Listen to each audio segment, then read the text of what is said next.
I don't remember. Why did you get the mill in the first place? To build my house. To build your house? This one right here?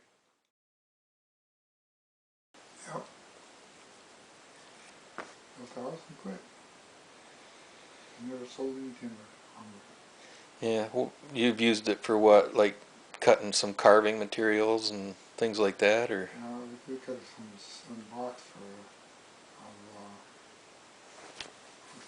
what's it called, basswood for blocks. Yeah.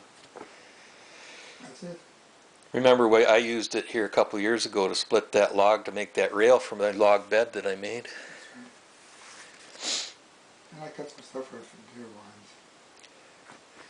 It's really never been outside then, has it? Nope. It's in the barn there and in the barn here. Other than transit, it's never been outside.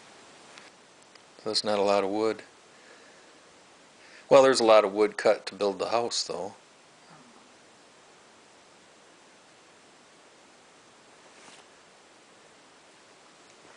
He never paid for his house. Going to the building with him on. The time was free, labor was free.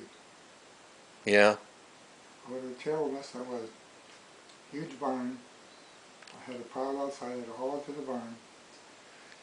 Cut the trouble is I had popple, oak, spruce, and cedar. And I cut each of them off. 8, 10s, and 12s. Had all these different stacks of wood you had awkward. On the ground level, and I stored it downstairs. Most of it happened downstairs. I had to shoot them down and shoot them downstairs and carry it in position.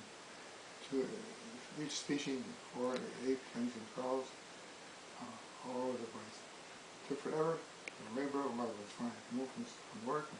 I worked for an hour and had supper and go back out to work. Wonderful. Loved it. I told you about the basswood in the ridge, didn't I? I don't know. After I left, I saw a lot of a pile in the barn. He said, "Lou, can I have some of this here and build a bridge?" I said, "Sure, help yourself."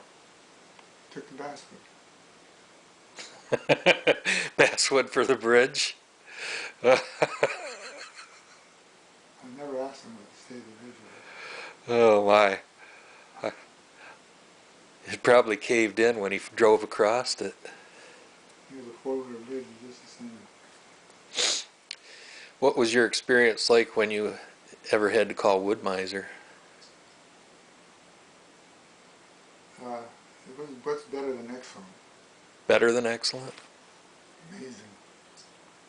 The truly interesting situation was that every time I ordered something, there was something to help me, and of course, as a novice, I didn't know what I was doing.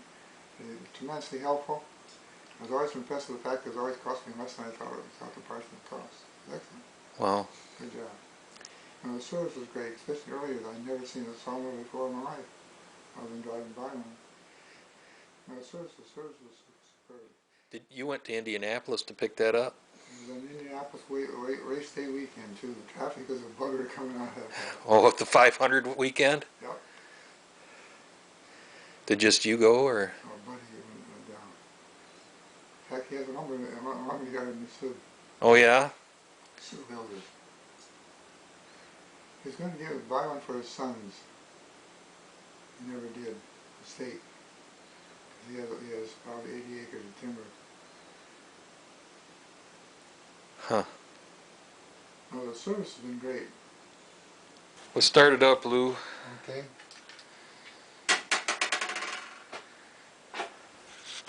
We give it a shot.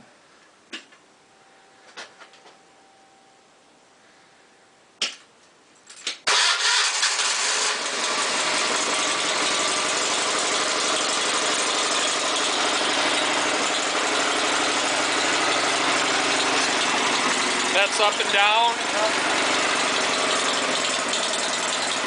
Has this got the power guide on it? Oh, that's what that is right there. So that goes in and out. Okay. I know we can't demonstrate the loader because we got lumber on it. How does it go? What's the travel? How does it? That's right here, the carriage speed rate. Go forward and backward.